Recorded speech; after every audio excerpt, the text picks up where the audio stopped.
I saw Indiana Jones and the Dial of Destiny, so here are my thoughts and also my rankings of all the Indiana Jones movies. I think that diehard fans are going to love this movie, but I had a lot of problems with it. First, let me get to the highlights. The entire prologue sequence with the de-aging is fantastic. Classic Indiana Jones, great action, great pacing, 10 out of 10. The de-aging to me was a little iffy. I think it looks like a very expensive video game, but I didn't mind it. The other thing I loved about that whole prologue is that we get Toby Jones not playing a villain. He should get more opportunities to do light and fun stuff like this. The plot as a whole, I thought was pretty well crafted, and though I think the final act twist is going to be controversial, I liked it. And then Phoebe Waller-Bridge is excellent. She brings real life to the picture. Okay, here's what I didn't like. And again, this is just my opinion. This movie didn't wow me, but here we go. Overall, I felt it was kind of joyless. The tone felt pretty dreary and like it was just going through the motions. It hints at some deeper themes, but never fully explores them.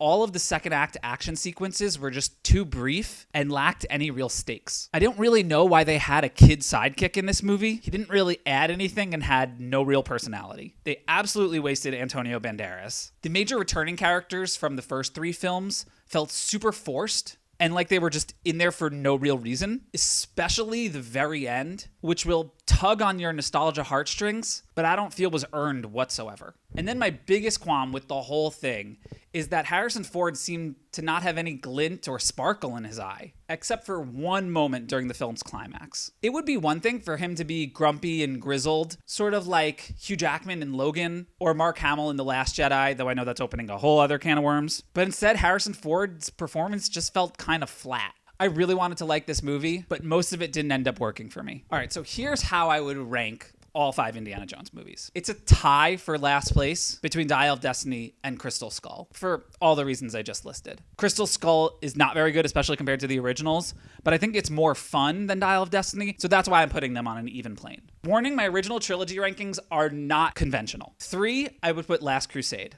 It's great. I think its thematic ties to its story are really cleverly done. All of Spielberg working out his daddy issues. The dynamic between Ford and Sean Connery, I think, is excellent. It's paced a bit slowly for me, so that's why I would put it at number 3. Number 2, I would put Raiders of the Lost Ark. I can already hear you typing in the comments. I know this is a controversial opinion. It is fantastic. It is the Uber text. It's got iconic set pieces, iconic action, performances are amazing. It set a precedent for what action and adventure movies could be. The special effects at the time are on another level. It deserves all of the love and respect that it gets. But I put Temple of Doom ahead of it. And yes, Temple of Doom has some overtly racist, problematic things.